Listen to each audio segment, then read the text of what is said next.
Why does the modern world feel so relentlessly anxious when the ancients possessed a powerful cure? The Roman Emperor Marcus Aurelius wrote of a quiet ritual he performed each night, a practice of reflection he believed was the very source of his strength. He was not alone. The great Stoic thinkers developed a suite of deliberate mental exercises designed to build an unshakable character, and you are about to learn their most effective techniques. This is not a history lesson. This is a practical guide to using ancient reflection to conquer modern stress and build a resilient life. By the end, you will possess a clear framework for turning daily challenges into opportunities for profound personal growth. How did a simple nightly review forge some of history's most disciplined minds? What single mental shift can transform an obstacle into your greatest advantage? What does your own nightly routine reveal about your path to inner peace before sleep? Seneca engaged in a simple yet profound ritual. He would sit in the quiet of his chamber and conduct a review of his entire day. This was not a passive recollection of events. It was an active, searching inquiry into his own character. He would ask himself three distinct questions. What wrong did I correct today? What fault did I commit? In what particular am I better than before? Notice the deliberate structure of these questions. The first focuses on positive action, the second on honest admission, and the third on measurable growth. This entire exercise was rooted in the idea of progress, not perfection. The goal was not to dwell on every misstep, but to cultivate a sharp and unwavering self-awareness. In his moral letters to Lucilius, Seneca wrote, "The spirit ought to be brought up for review daily." He believed this was the most critical work a person could do, the very process of forging a virtuous life. Think of a skilled artisan who examines their finished work, noting where the joinery is strong and where a seam is weak. They do this not with self-criticism, but with the focused intent of a craftsman dedicated to their art. Your character is that art. Your daily actions are the material you shape. To make this real, consider one specific interaction from your own day, perhaps a conversation where you spoke too quickly, or a moment you hesitated when you should have acted. How would you approach that same situation now with the clarity that comes from a moment of reflection? This is not about regret. It is about gathering insight for your own evolution.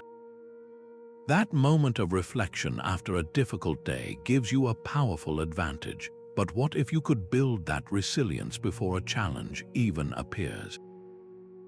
The Stoics developed a powerful exercise for exactly this purpose, known as Premeditatio Malorum, or the Premeditation of Difficulties. This is not about inviting negativity or expecting the worst. It is a strategic mental rehearsal, a way to disarm fear by facing it on your own terms. Think of it as building a mental fire drill. You calmly walk through the steps of a potential situation so that if the moment ever arrives, your response is practiced and deliberate, not panicked. The core of this practice rests on a fundamental Stoic principle, the distinction between what is within our control and what is not. Your actions, your judgments, your efforts, these are yours to command. The outcome of an interview, the traffic on your commute, the opinions of others, these lie outside it. Premeditatio trains you to focus your energy exclusively on your own sphere of action, releasing your attachment to a specific result. Seneca, writing to his mother in his consolation to Helvia, did not tell her to ignore her hardship. Instead, he guided her to see that the soul gains a tremendous strength from welcoming every experience, even the difficult ones, as a form of training. He wrote that we should prepare our minds as if we had reached the very moment when we are to prove our strength. Consider a job interview you have been anticipating. The premeditation exercise would not have you visualize a perfect, flawless performance. Instead, you would calmly envision specific potential obstacles. What if the interviewer seems distracted or skeptical? What if you are asked a question for which you do not have a ready answer? In your mind, you watch yourself face these moments not with panic, but with composed clarity, focusing only on giving your most honest and thoughtful response, regardless of the reaction. This mental rehearsal drains the situation of its anxiety because you have already faced the uncertainty and discovered that you have a plan. The challenge is no longer an unknown, but a set of circumstances you have already navigated in the safety of your own mind. Take a moment to identify one future situation that quietly weighs on you. It could be a difficult conversation, a financial decision, or a personal goal that feels daunting.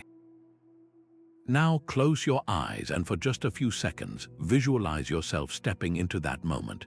See yourself meeting it not with worry, but with a steady calm, focusing only on what you can control: your breath, your words, your intention.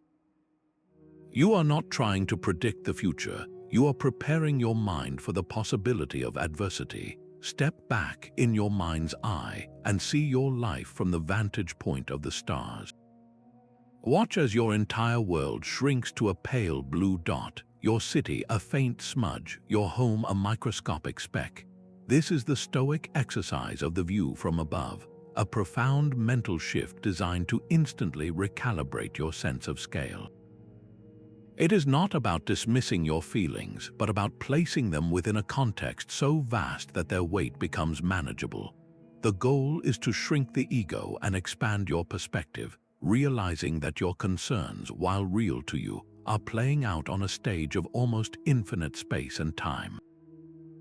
Marcus Aurelius repeatedly turned to this practice in his private writings. He would remind himself to frequently contemplate the whole of time and the vastness of the universe. He wrote, "You see how few things you have to do to live a satisfying and reverent life." This was his way of cutting through the noise of imperial politics and personal hardship to reconnect with what was truly significant. He was not belittling his duties, but rather clarifying them against the backdrop of eternity. To make this practical, bring it down to a modern frustration. You are stuck in traffic, your pulse rising with every minute lost. Now apply the view from above. From the height of a mountain, this line of cars is a tiny, slow-moving worm. From orbit, it vanishes entirely. In 100 years, this specific delay will be a forgotten moment, having no bearing on the lasting meaning of your life. The irritation is real, but its power over your inner state is a choice you can release. Take a current worry that feels heavy in your mind. Now, project your awareness forward 100 years. Look back at this moment from that future point. How much of today's urgent concern will remain? How will its details have faded? This is not to say your challenges are meaningless, but to ask a more important question. If this worry will not matter in a century, what parts of your life today truly will? This perspective clears the clutter, leaving behind only what is genuinely worthy of your energy and your peace. Amor Fati is not just acceptance, it is a wholehearted embrace of your entire life story, the joyful chapters and the challenging ones alike. This is the ultimate reflective practice, where you move beyond simply reviewing your day to actively affirming it, exactly as it unfolded. Where other exercises help you manage events, this one transforms your connection with events themselves. An obstacle is no longer a barrier to overcome, but essential fuel for your growth, a necessary part of the path you are meant to walk. The Stoic philosopher Epictetus captured this profound idea when he wrote, "Do not seek for things to happen as you wish, but wish for things to happen as they do, and your life will go well." This is the heart of loving your fate. It is not passive resignation. It is an active, creative partnership with reality. consider the historical example of Musonius Rufus, a teacher of Epictetus. When he was sent to a remote and barren island, he did not lament his situation. He saw it as an opening. He began to cultivate the land and share philosophy with anyone who would listen, turning a place of isolation into a vibrant community of learning. His external circumstance did not change, but his reflective embrace of it changed everything. He loved his fate, and in doing so, he discovered deep purpose within it. This is the alchemy Amor Fati offers. It asks you to look back on any past challenge, not to revisit the difficulty, but to uncover its hidden meaning. What did that relationship experience teach you about your own boundaries? How did that professional shift redirect you toward a more authentic path? That time of struggle, perhaps it invited a pause that revealed what was truly important in your life. The experience itself was real, but your story about it is yours to write. So I offer you a challenge now. Bring to mind one past event you have always viewed as a purely difficult experience. It does not have to be the largest, just one that carries significance. Now for a single moment, try on a new perspective. Ask yourself, how did this very event contribute to the person I am today? What strength, what insight, what clarity did it build in me that I would not possess otherwise? In this act of reflective embrace, you are not erasing the past. You are reclaiming its power, weaving every thread, shadow, and light into the unbreakable fabric of your character. For the Stoics, a journal was a training ground for the mind. This was not a place for merely recording the day's events or expressing emotions. It was an active, structured dialogue where you could reason with yourself, examine unhelpful passions, and solidify your deepest commitments. Think of it as a private courtroom for your thoughts, where you act as both the advocate for your better nature and the judge who weighs the evidence. The most famous example of this is the work we now call Meditations by Marcus Aurelius. He never intended it for publication. It was his personal journal, filled with direct commands, logical examinations, and repeated reminders written to guide his own spirit through the immense pressures of leading an empire. He was not expressing his feelings, he was questioning them, writing to himself, "You have power over your mind, not outside events. Realize this, and you will find strength." This is the heart of Stoic journaling, using the written word to reclaim command of your inner world. To begin this practice yourself, you can use a simple two-part template. First, write down a single troubling impression that is on your mind. Be completely honest. I am anxious about an upcoming presentation because I might look foolish. Then, in a second step, engage it in a rational dialogue. Ask, is this thought based on a fact or a fear? What is the very worst that could realistically happen, and could I handle it? Is this event entirely within my control, or only my preparation and effort? By writing this down, you force a vague, swirling worry to stand still and be examined. It loses its power when you see it clearly on the page, separated from you. So take a moment now. Identify one current irrational fear or a persistent desire that pulls you from your peace. Then, if you had your own philosophical journal, what would you write to yourself? How would you reason with that part of you, not with criticism, but with the firm and compassionate voice of a teacher guiding a student? This act of writing is not just recording, it is the very process of building a wiser, more resilient self. The first step to mastering your reactions is to learn to simply observe your thoughts. This is the foundational practice of cognitive distancing, the art of creating a small but critical space between a sudden impression and your full agreement with it.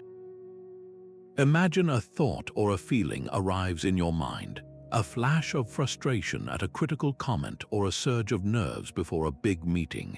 The untrained mind grabs onto that impression immediately, accepting it as absolute truth and launching a full-scale reaction. The trained mind, however, learns to pause. It sees the initial impression not as a command, but as a piece of information to be examined. This is the very heart of this psychological approach, the interruption of the automatic chain that runs from stimulus to reaction. The philosopher Epictetus gave us the clearest map for this internal territory. He wrote, "People are affected not by things, but by the views which they take of them." The event itself is neutral. It is your judgment about the event, the story you instantly tell yourself, that carries the emotional charge. Your boss' brief email is just text on a screen. It is your interpretation, the story that he is disappointed in you or that your position is uncertain, that creates the knot in your stomach. Cognitive distancing is the tool that allows you to separate the raw event from the story you are layering on top of it. So how do you build this pause in real time? Consider a moment of frustration in daily life. You are driving and another car moves suddenly into your lane. The initial impression is a jolt of pure frustration. Your heart rate spikes and your instinct is to react, to honk, to shout, to cling to that feeling of being wronged. Now practice the step back. Mentally label the impression. See the thought, "I am frustrated because that driver was inconsiderate," but instead of fusing with that thought, you observe it. You create a small distance. You might even say to yourself, "This is an impression of frustration. I am feeling the sensation of a racing heart. I am having the thought that I have been wronged." By naming it, you are no longer simply the frustration. You are the one who is aware of the frustration. From this new vantage point, you can then ask a rational question. Is this driver's action a reflection of my character? Is my frustrated reaction improving the situation or merely disturbing my own peace? You reclaim your power not by suppressing the feeling, but by refusing to let it dictate your actions. Bring to mind a recent moment when you had a strong emotional reaction. It could have been irritation with a family member or disappointment over a cancelled plan. Now trace it back. What was the very first impression? Was it the thought, "They do not respect my time," or "My efforts have been wasted"?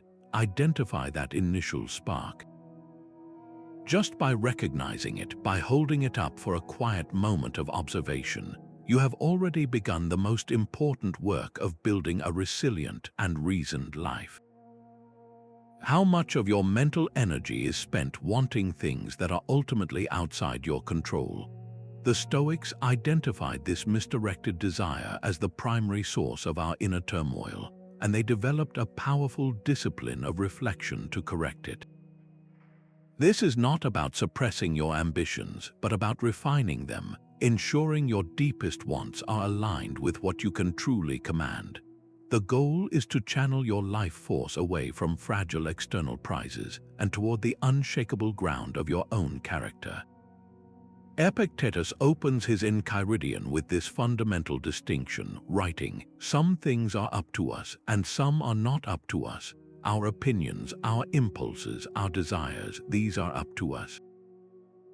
Our bodies, our property, our reputations, these are not." This reflection is the daily work of sorting your desires into these two categories, releasing your grip on the second, and strengthening your commitment to the first. Consider the common desire for a promotion. You want the new title, the higher salary, the recognition, but reflect for a moment. Is that outcome entirely within your control? You can control your preparation, your work ethic, your integrity in the process. You cannot control the final decision, the office dynamics, or the company's changing needs. To tie your happiness and self-worth to that external result is to build your house on a foundation of sand. The Stoic realignment is to shift your primary desire from getting the promotion to earning it through virtuous action. Your focus becomes performing your job with excellence, treating colleagues with respect, and acting with honesty regardless of the outcome. This transforms the entire experience. If the promotion comes, it is a welcomed external, but your core satisfaction was already secured in the integrity of your effort. If it does not come, your peace remains intact because your true goal, to act with virtue, was achieved. Your worth was never on the line. This reflective practice turns every ambition into an opportunity to build inner strength. So take a quiet moment and bring to mind 3 of your own current desires. It could be the desire for a specific relationship to work out, for a particular financial goal to be met, or for social approval. Now, with gentle honesty, write them down. Next to each one, ask yourself a simple question. Is the fulfillment of this desire completely within my control, or does it rely on factors outside myself? The act of writing this down is not meant to make you abandon your goals. It is a profound act of mental clarity, freeing your energy to invest fully in the only thing that can never be taken from you, the quality of your own choices and the character you build each day. Stoicism teaches that our reflections must extend beyond ourselves to our role within the human community. The strength you build through nightly review and mental rehearsal finds its ultimate purpose not in isolation but in service. This is the discipline of action, the practice of ensuring your daily efforts contribute to the common welfare. For the Stoics, a right action is one performed with virtue and for the benefit of the whole. It asks a simple but profound question of every deed. Is this good only for me, or is it good for us? Marcus Aurelius constantly reminded himself of this interconnected duty. He wrote in his Meditations, "What brings no benefit to the hive brings none to the bee." Your personal resilience and your inner peace are not endpoints. They are the very resources that allow you to become a more effective, compassionate, and stabilizing force for everyone around you. Think of your latest team project at work or a simple decision within your family. Your reflection is no longer just, did I do my part, but did my actions strengthen the group? Did my words foster cooperation or create division? Did my intentions seek the shared success or just my own recognition? This shifts the entire focus from personal achievement to collective well-being. It transforms a task from a burden into a contribution. So consider one interaction from your day. Perhaps a meeting where you remained silent when a colleague needed support, or a moment at home when you chose distraction over connection. How could that same situation have been an opportunity to act for the common good? The goal is not to critique your past, but to consciously shape your future actions with this wider lens. Tomorrow, before your day begins, make a quiet commitment to one specific action taken purely for the benefit of someone else. It does not need to be grand.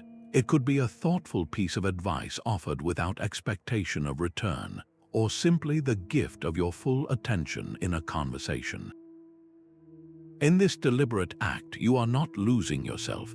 You are discovering your place in the vast and interconnected human hive, where your personal strength and the welfare of all become one and the same. The Stoics saw the awareness of our finite time not as a threat, but as the ultimate motivator. They called this practice Memento Mori, a Latin phrase meaning remember you must transition. This was never about a grim obsession with an ending. It was a powerful reflective tool to clarify your priorities and infuse your present moments with profound meaning. Think of it as a mental compass that always points you toward what is truly significant, cutting through the noise of daily trivialities. Seneca captured this perfectly in his letters, writing, "It is not that we have a short time to live, but that we waste a lot of it." Life is long if you know how to use it. He argued that we act as if life will go on forever, postponing our most meaningful contributions and connections for a vague tomorrow.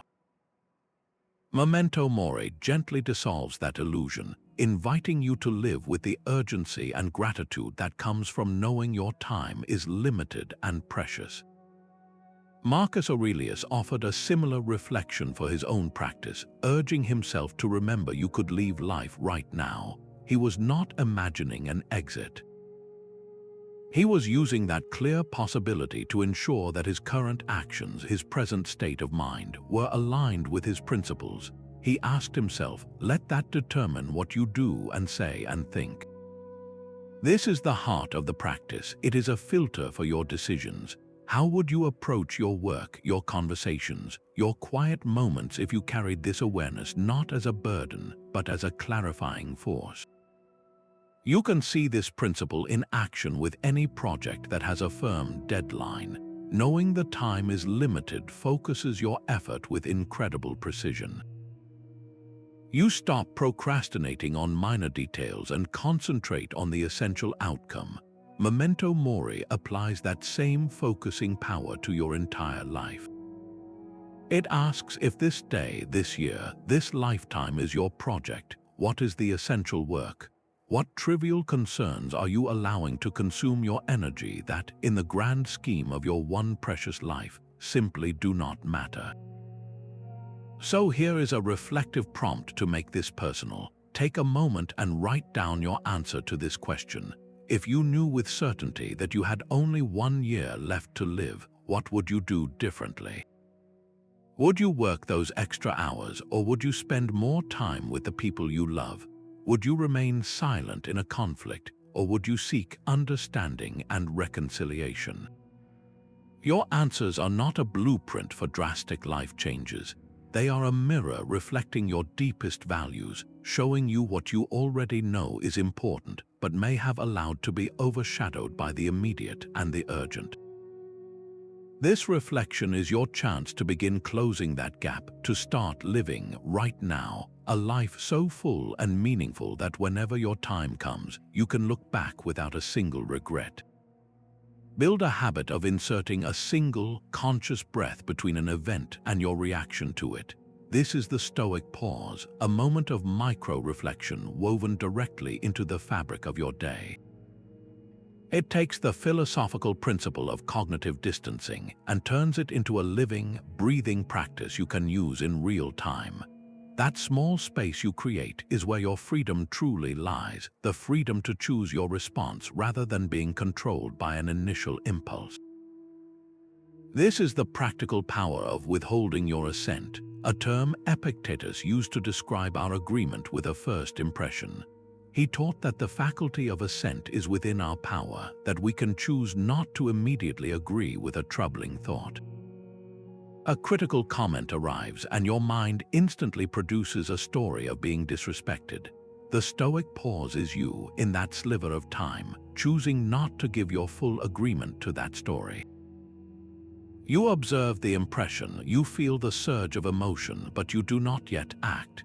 You simply breathe. In that breath, you move from being a passenger on a runaway emotional train to becoming the one who can gently apply the brakes. Consider the moment you receive an unexpected piece of difficult news. Perhaps a project at work is suddenly cancelled. The initial impression is one of frustration and futility, a feeling that your hard work was for nothing. Without a pause, this can spiral into a defensive reaction, an angry email, or a withdrawn mood that affects your entire team. With the Stoic pause, you take that one deliberate breath.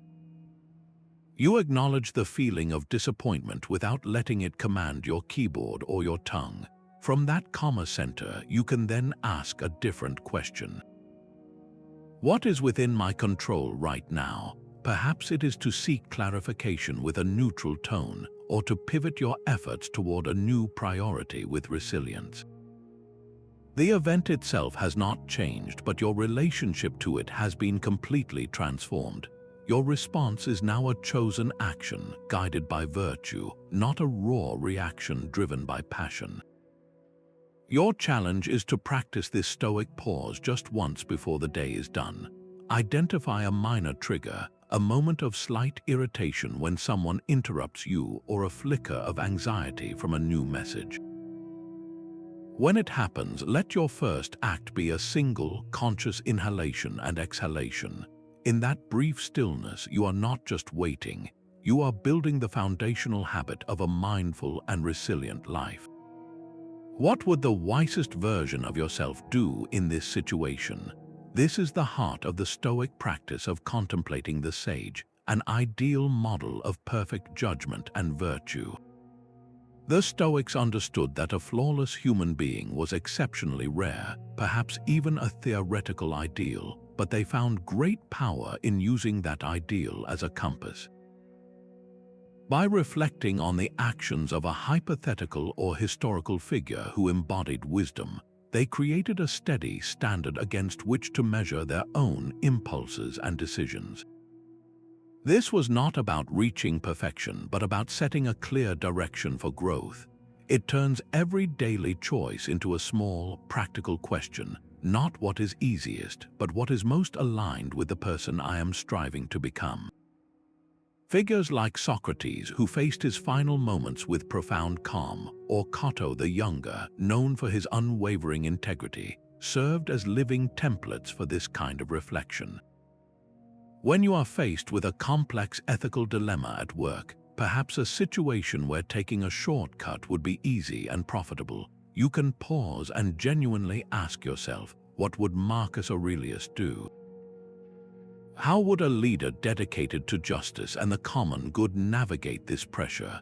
The answer that arises is not a historical reenactment, but a clarified version of your own best judgment, guided by principle rather than short-term convenience.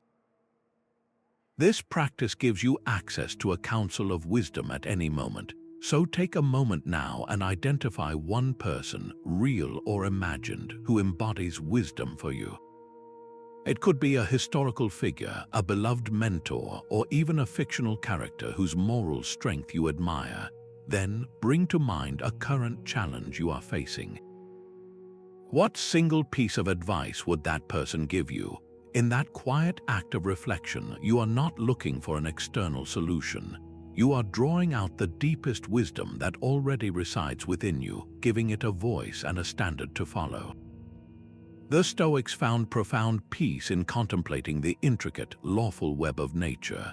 They saw the cosmos not as a chaotic accident, but as a single, living being guided by a divine and rational principle. To reflect on this was to understand what they called living according to nature, which simply meant aligning your own inner reason with the grand, intelligent order of the universe.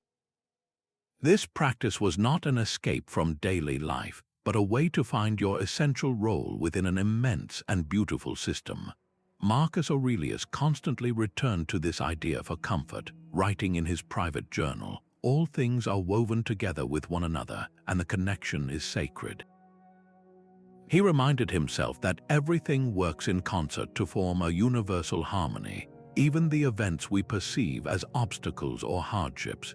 Your own life, with all its unique challenges and joys, is a single, necessary thread in that vast and meaningful tapestry.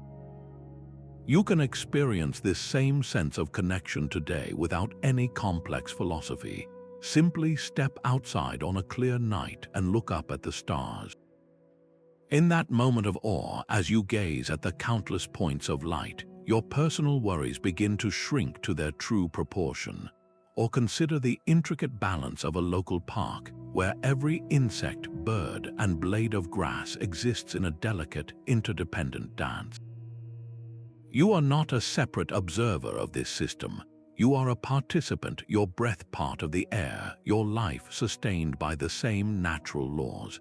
This reflection answers the deep human need to belong to something larger than ourselves.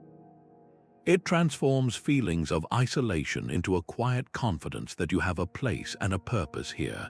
So I invite you to a small experiment. Sometime in the next day, find just 5 minutes to be still in a natural setting, whether a garden, a park, or simply by looking out your window at the sky.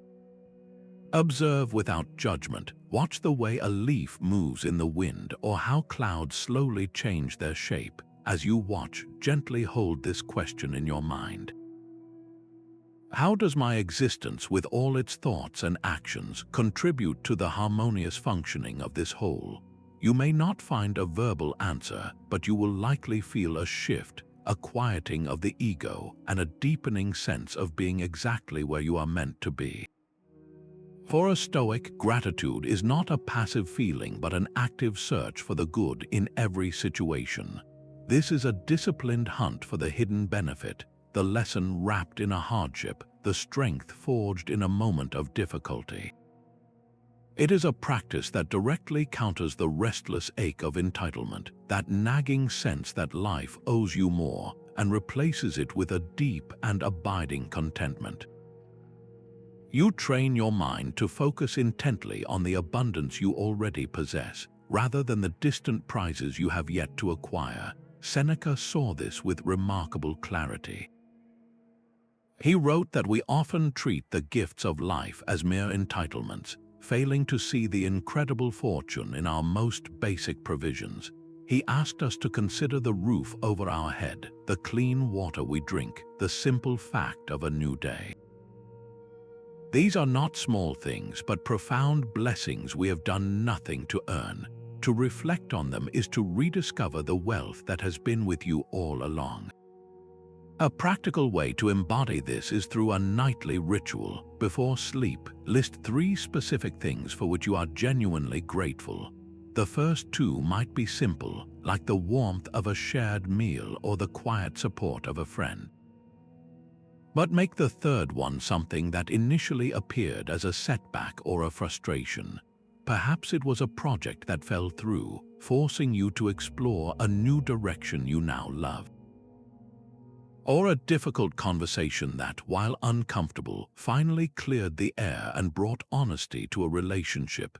In reframing that event, you are not denying its difficulty. You are claiming its value. Now, take this reflection one step further. Bring to mind someone in your life, past or present, with whom your relationship is complicated. It might be a former colleague, a family member, or an old friend. In the quiet of your own thoughts, thank them silently for a specific lesson they taught you, even if it was taught through friction. Perhaps they showed you the importance of your own boundaries, or they revealed a hidden capacity for patience you did not know you had. This is not about condoning poor behavior, but about reclaiming every experience as a teacher. It is the ultimate act of turning all of life, the smooth and the rough, into fuel for an unshakable and grateful heart. Every time you feel distressed, a hidden judgment is almost always the cause. This is the deeper work of reflection, moving beyond simply observing a thought to uncovering the foundational belief that gives it power. An emotion like anxiety or anger is not a random weather event in your mind. It is the direct result of a specific, and often unquestioned, judgment you have made about what an event means for you. The Stoic practice is to become a detective of your own inner world, carefully untangling the feeling to find the core assumption at its source. Epictetus gave us the essential map for this investigation centuries ago when he wrote, "People are disturbed not by things, but by the views which they take of them." The presentation itself is neutral. The critical comment from a friend is just a sequence of words. The disturbance comes entirely from the view you have chosen to adopt, the story you have attached to that neutral event. Your reflection makes this story visible, so you can decide if it is truly serving you. Take the common anxiety before a major presentation. The feeling is real, a knot in your stomach and a racing mind. The reflection begins by asking, what is the specific judgment fueling this? You might uncover a belief such as, I must deliver a flawless performance, or if I make a single mistake, everyone will think I am incompetent. There it is, the hidden judgment. Now you can engage it rationally, as if you were a gentle but firm lawyer cross-examining a claim. Is it a universal truth that you must be perfect? Have you ever respected someone more for acknowledging a small error with grace? Is it a fact that one stumble defines your entire professional worth, or is that a story your fear is telling? By refuting the judgment, you drain the emotion of its fuel. The anxiety may not vanish completely, but it loses its commanding voice over your actions. Your reflective work has shifted the battlefield from your nervous system to the realm of your rational mind, where you hold the advantage. So bring to mind a recent moment of frustration or sadness. Now look behind the feeling. What was the specific sentence your mind whispered in that instant?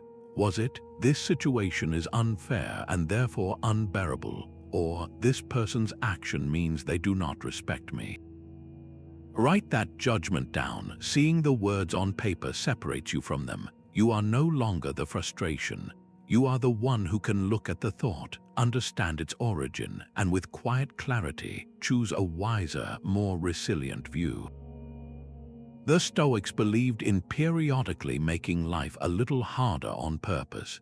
This was their practice of voluntary discomfort, a deliberate reflection on resilience. It is crucial to understand this was never about self-punishment or denying oneself joy. The goal was to conduct a live experiment, to test and confirm your own inner fortitude and prove your independence from external comforts. You intentionally create a small, controlled challenge to remember that your peace does not depend on perfect conditions. Seneca would occasionally practice living as if he were in a simpler time. He would wear his oldest clothes and eat the simplest foods for a set number of days.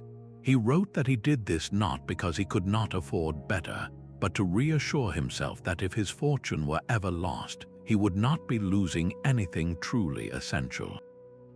His peace was not housed in his villa or his fine linens. It was built within. Similarly, the teacher Musonius Rufus spoke of physical training, not for the sake of strength alone, but to strengthen the soul against hardship. He saw it as a form of philosophy in action, where the body learns what the mind already understands. A modern and safe application of this is choosing to take a brief cold shower.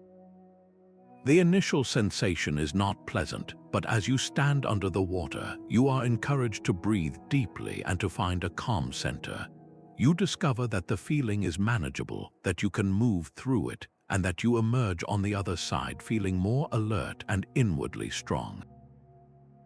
The comfort of warmth was not a necessity for your survival, just a preference. Another simple practice is to take a walk in cooler weather without a jacket for a short, safe duration. The chill on your skin becomes a direct, physical reminder of your own resilience. It is a meditation on the difference between a genuine need and a passing want. So here is a reflective challenge for you. Choose one small comfort to voluntarily go without for a single day. It could be skipping your usual afternoon snack, taking the stairs instead of the elevator, or leaving your phone in another room for an hour. The act itself is minor, but the reflection that follows is profound. Notice the subtle urge for that comfort. Observe the stories your mind creates about why you need it. Then observe the quiet confidence that grows when you realize you are perfectly fine without it. This small exercise is a mirror, showing you a strength you always possessed but rarely had the chance to see in action. We do not build character in a vacuum. We stand on the shoulders of giants. The strength you cultivate through nightly review and mental rehearsal is amplified when you consciously reflect on the lives of those who walked the path before you. This is not about hero worship. It is an active study of virtue in action, a way to borrow the wisdom of history's most resilient minds to guide your own choices. You are building a personal council of advisors drawn from across time, whose example can illuminate your way when your own vision feels clouded. Seneca frequently credited his own teacher, a man named Attalus, for shaping his early philosophical development. He wrote of the immense value of keeping good company, emphasizing that we are deeply influenced by the character of those we surround ourselves with, even when that company is found within the pages of a book. By regularly reflecting on the stories of courageous and principled individuals, you are inviting their influence into your own mental environment. A powerful way to practice this is to create what you might call a virtue list. Choose one historical or contemporary figure you genuinely admire. It could be a leader known for their integrity, an artist driven by profound dedication, or a quiet mentor from your own life. Study their story not to memorize dates, but to identify the specific qualities that define their character. Write down 3 of their most prominent virtues. Perhaps it was their unwavering patience in the face of constant obstacles, their profound humility despite great achievement, or their courage to speak an uncomfortable truth. Then, for 1 week, select a single trait from that list to consciously emulate in your own small interactions. If you chose patience, your daily practice might be to take 1 deliberate breath before responding to a frustrating email. If you chose courage, it could be the act of voicing a thoughtful disagreement in a meeting where everyone else remains silent. This reflection turns abstract admiration into a living curriculum for your own growth. So now, bring to mind 1 person whose character you deeply respect. It can be someone you know personally or a public figure whose life story resonates with you. What is the 1 specific quality they possess that you feel would most strengthen your own life if you developed it further? Is it their resilience, their compassion, their discipline? Naming that quality is the first step in making it your own, weaving their hard-won wisdom directly into the fabric of your daily existence. Before any deep reflection, a Stoic first applies a simple, powerful filter. What is within my control here? This question is the fundamental lens that clarifies every situation, instantly separating what deserves your energy from what only merits your acceptance. It is the primary tool that cuts through the fog of anxiety about outcomes and sharpens your focus on your own actions. The philosopher Epictetus laid this out with absolute clarity at the very beginning of his Enchiridion. He wrote, "Some things are up to us and some are not up to us. Our opinions, our impulses, our desires, our aversions, in a word, whatever is our own doing are up to us. Our bodies, our property, our reputations, our public offices, in a word, whatever is not our own doing are not up to us." This reflection is not a one-time lesson. It is the repeated, daily practice of sorting your experiences into these 2 categories. When you do this, you are not ignoring external events. You are choosing where to place the weight of your attention and your effort. Consider the common stress of a delayed flight. The initial reaction is often frustration and a feeling of powerlessness. The delay itself, the airline's decisions, the weather, these are all outside your control. Applying the Stoic filter, your reflection shifts entirely.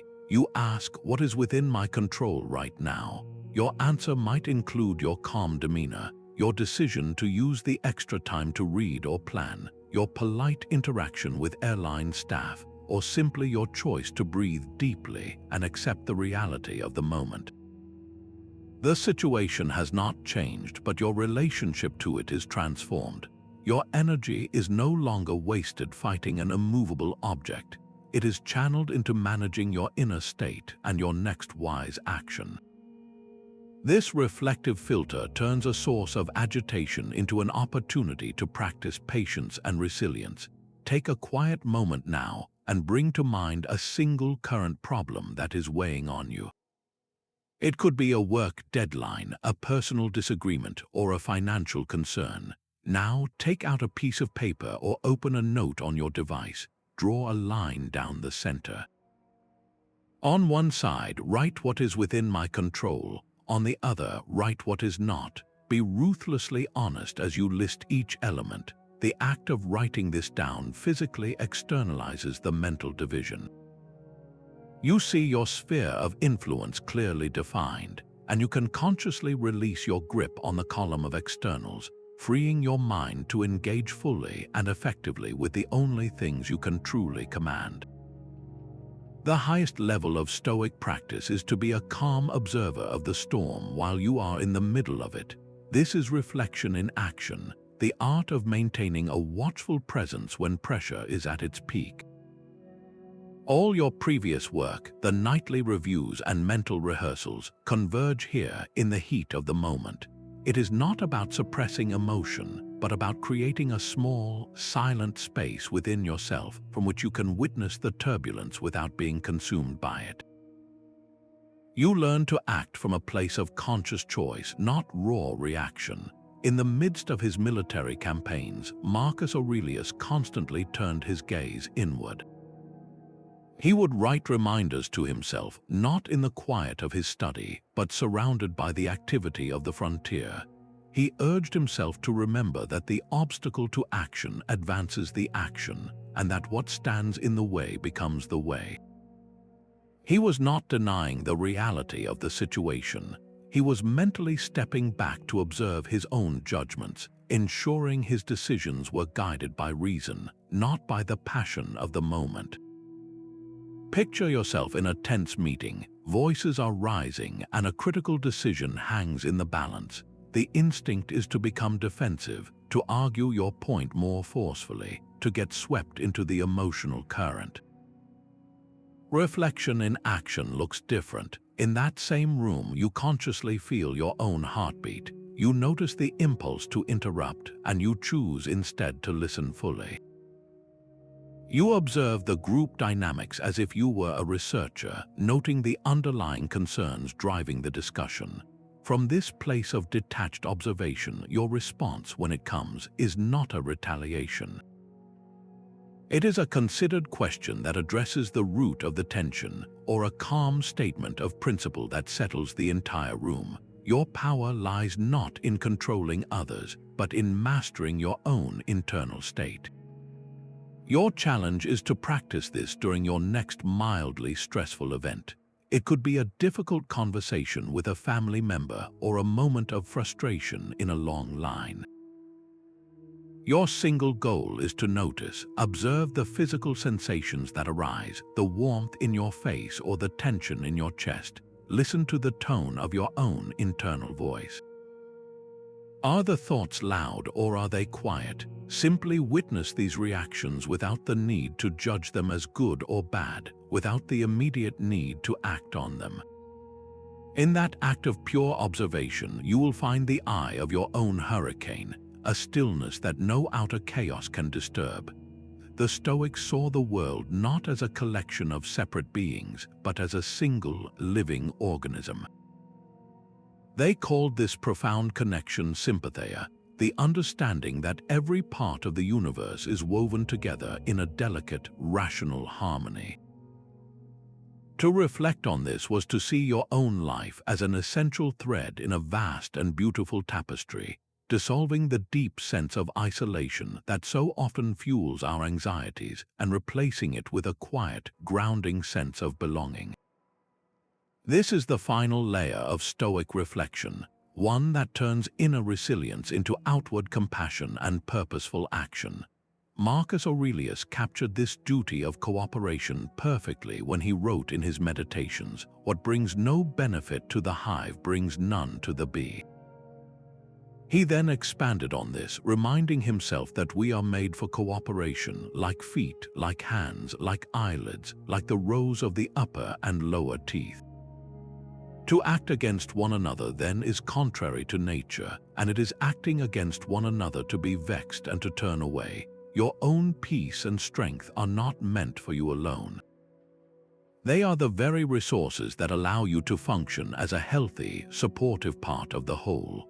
When you feel disconnected or at odds with someone, this reflection invites you to see them not as an adversary, but as another part of the same universal body, perhaps a part that is currently experiencing difficulty or uncertainty.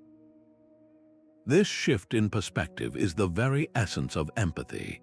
It transforms a frustrating team member from an obstacle into a fellow limb of the same body, temporarily out of sync. It reframes a personal disagreement not as a battle to be won, but as a symptom of a larger system seeking balance. you can see Sympatheia at work in the modern environmental movement. A reflective sense of interconnectedness does not just highlight the challenge of pollution. It fosters a deep, personal understanding that the well-being of a distant forest is intrinsically tied to the air you breathe, that the health of the ocean is connected to the stability of our global climate. Your decision to reduce waste or conserve energy is no longer just a personal virtue. It becomes a conscious act of care for the single, living organism you call home. This same principle applies to your daily work and family life. Your actions, however small, send ripples through this interconnected web. The patience you show a flustered cashier contributes to the harmony of your local community. The honest effort you put into a collaborative project strengthens the integrity of your entire team. So take a quiet moment now and reflect on one specific action from your day.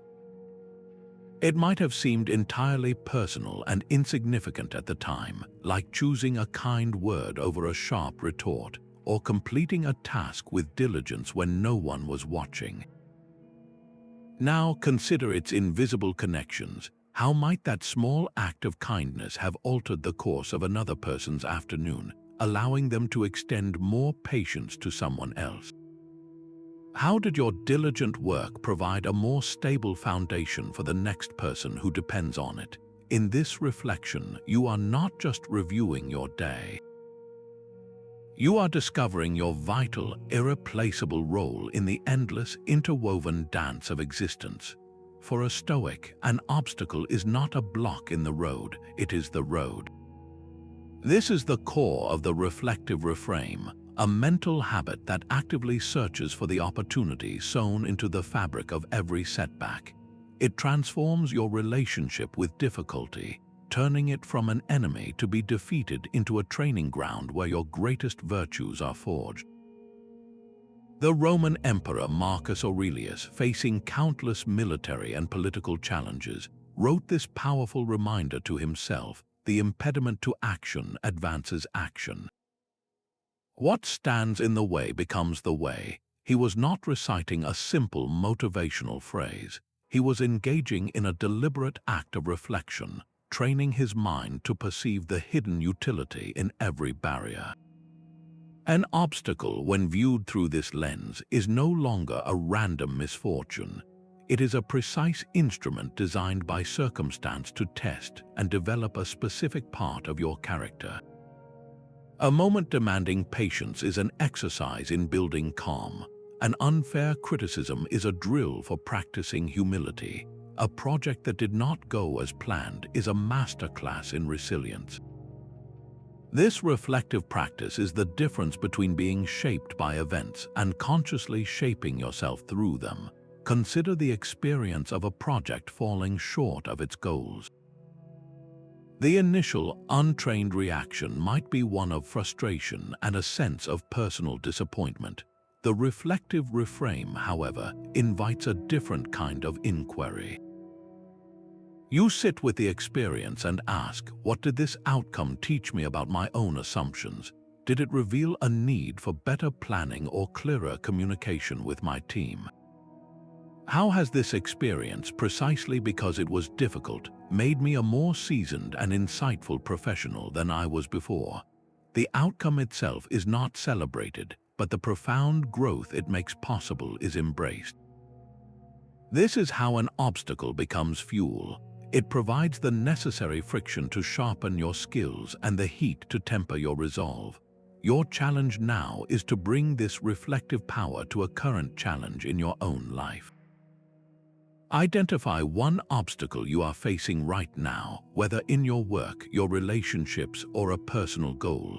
Then, with quiet honesty, brainstorm a single potential benefit or lesson it contains. Is it teaching you the value of a new approach? Is it strengthening your patience? Is it clarifying what you truly want? By naming one hidden advantage, you begin the alchemical process of turning leaden difficulty into golden strength, walking the very path that was always meant for you. In a world of constant input, the Stoics knew that wisdom grows in the soil of silence. This is not about escaping your responsibilities or seeking a state of passive relaxation. It is a deliberate, active withdrawal, a temporary retreat from the noise to allow your mind the space it needs to digest the events of your life and realign with your deepest principles. This practice of solitude is where the fragmented pieces of your daily experience can be sorted, understood, and integrated into a coherent whole. Seneca championed this essential discipline in his letters, writing that we must give ourselves repose and, in his words, withdraw into ourselves. He argued that this regular retreat was the very source of mental clarity and enduring strength, a way to return to the world more centered and more capable than before.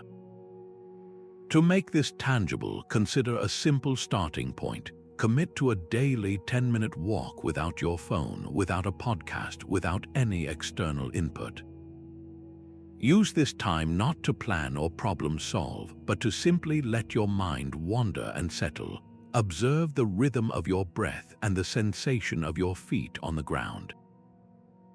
In that quiet space, your thoughts will begin to untangle on their own without any forced effort. So here is a direct challenge for you. Within the next 48 hours, schedule just 15 minutes of complete solitude and silence. Find a quiet room, sit in your parked car, or find a bench in a peaceful spot. Do not bring anything to read or listen to. Simply be present with your own thoughts, allowing them to flow without judgment or direction. This small, courageous act is not an empty pause in your day. It is an active cultivation of the inner quiet from which all true reflection and resilience can finally emerge. How much of what we do is motivated by a desire to be remembered, and how would we act if we knew we would be forgotten? This is the quiet, sobering reflection that touches the heart of our social ambitions. The Stoics engaged in this mental exercise not to foster pessimism, but to achieve a profound liberation from the endless chase for external approval. It is a way to reorient your entire life toward the only audience that truly matters, your own conscience. This practice helps you detach from the vanity of seeking permanence through reputation, a pursuit that rests entirely outside your control and is ultimately fleeting. Your focus shifts from how you are perceived to who you are becoming, from the applause of the crowd to the quiet dignity of a meaningful act performed for its own sake. Marcus Aurelius often returned to this theme in his private writings, reminding himself of the swift passage of all things. He wrote, "In a few days, all those who are now singing your praises will themselves be gone, and soon after, even the memory of them will have vanished." He was not dismissing the value of his work, but placing it within the true scale of time, freeing himself to act based on principle rather than popularity. Consider the modern parallel of the endless pursuit of social media validation. The immediate rush of likes and shares can feel like a form of legacy, a digital footprint that promises permanence. Yet this reflection asks you to look deeper. Contrast that external chase with the quiet, internal satisfaction of acting with integrity when no one is watching. The anonymous act of kindness, the diligent work on a project seen by few, the private commitment to honesty in a difficult situation, these are the moments that build an unshakable character, entirely independent of any public recognition. So here is a reflective prompt to make this personal. Bring to mind one thing you are currently doing primarily for appearances, for how it will look to others. It might be a purchase you are considering, a position you are taking in a discussion, or even a career path you feel pressured to follow. Now, hold that thought and gently ask yourself, how would my approach to this change if I knew with certainty that no one would ever know about it, that it would leave no trace in any public record? Your honest answer reveals the pure motivation beneath the social performance, guiding you to align your actions not with a fleeting legacy, but with the enduring quality of your own character. The Stoic goal was not to feel nothing, but to be the master of their feelings, not a slave to them. This is the essence of Apatheia, a state of profound inner freedom, often misunderstood as cold detachment. It is the calm and clear mind you cultivate when you have practiced all the other reflective exercises, a mind no longer tossed by every storm of irrational emotion. The Stoics made a crucial distinction here. They spoke of good feelings, known as Eupatheiae, which were rational and measured responses to life. These included a quiet joy in friendship, a reasoned caution in the face of challenge, and a sincere wish for the well-being of others. These were the emotions of a wise person, fully engaged with the world. They contrasted these with the passions, the Pathei, which were the irrational and excessive reactions that overthrow reason. Think of the difference between feeling a natural sadness at a personal transition, a feeling that honors what was meaningful to you, and being utterly consumed by a sorrow that limits your ability to function and relate to others. The first is a human experience, the second is a passion that reflection seeks to gently mitigate. This emotional equilibrium is not a wall you build to keep life out, but a foundation you build within so you can engage with life more fully and effectively. Consider a moment when you received unexpected criticism. The initial sting is a feeling, a natural signal. But if that sting spirals into a full day of simmering frustration, replaying the comment over and over, that is a passion. It has seized control of your mental landscape. The practice of Apatheia, built through your nightly review and cognitive distancing, allows you to feel that initial sting without being defined by the subsequent storm. You acknowledge the emotion, you examine the criticism for any useful truth, and then you release the rest, your inner peace intact. So now, bring to mind one area of your own life where your emotions tend to take the wheel. Is it a flash of impatience in traffic, a spiral of worry about finances, or a deep frustration with a family member's habits? Identify that pattern. Then ask yourself which single reflective practice could help you build a foundation of Apatheia here. Would a moment of premeditation disarm the worry? Would the view from above shrink the frustration to its true size? Would a stoic pause and a single breath create the space for you to choose your response, rather than having it chosen for you? This is the practical path to emotional freedom, not by numbing yourself, but by awakening your inner sovereign. Stoic wisdom is not a destination you arrive at, but a path you walk every day through action and reflection. This is the continuous loop that turns philosophical insight into lived experience, a dynamic cycle where learning and doing constantly inform one another. Reflection without real-world application is merely an intellectual exercise, a set of beautiful ideas that never touch your life. And action undertaken without the guidance of reflection is reactive and blind, often leading you in circles. Together, they become the engine of genuine growth. The Stoic teacher Epictetus was clear about this. He taught that the purpose of philosophy is not to debate elegant theories, but to heal the human soul through consistent practice. He reminded his students that if your philosophy does not ease your own distress, then you have not yet begun to practice it. The goal is not to sound wise in conversation, but to become wise in character. Think of this process as a simple, three-part rhythm. First, you encounter a Stoic principle, perhaps from reading a passage or recalling a lesson. You read Marcus Aurelius writing about accepting what is outside your control. Then you move to the second step, application. You consciously decide to carry that specific idea into your day. When you face a traffic jam or a cancelled plan, you actively work to release your frustration, focusing instead on your calm response. Finally, you return to reflection. In the evening, you review that very moment. How did it feel to consciously apply the principle? Where did you succeed? and where did the old habit of resistance briefly take over? This review is not a test you pass or fail. It is pure data, the feedback that deepens your understanding and prepares you for the next cycle of learning. So here is your reflective prompt, a way to step onto this path right now. Look back over the ideas we have explored together. Identify just one Stoic concept from this video that resonates with you. It could be the premeditation of difficulties, the view from above, or the simple practice of a Stoic pause. Your task is to make a quiet commitment to actively try to implement that single idea before your next period of reflection. Carry it with you into your tomorrow, not as a burden, but as a gentle experiment.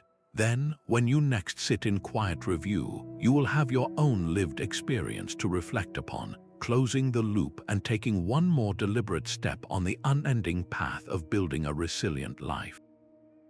Stoic greatness was never a gift given at birth, but a fortress built brick by brick through daily reflection.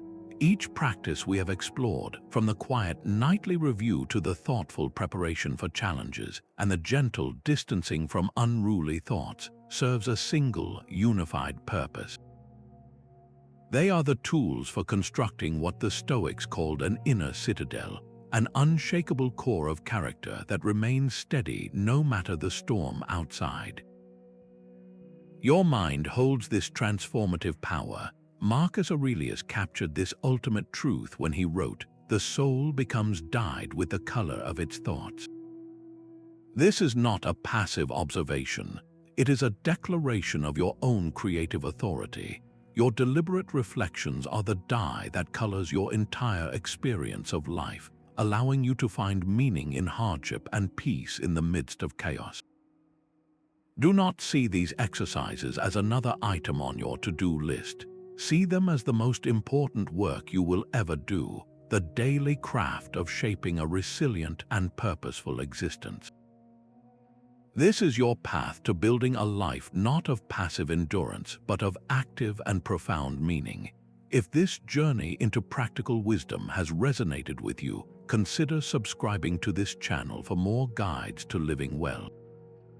And we would be honored to hear from you in the comments below. Share one insight you are taking away or a reflection from your own practice. In sharing our steps, we walk this ancient path together, building a modern community of strength and clarity.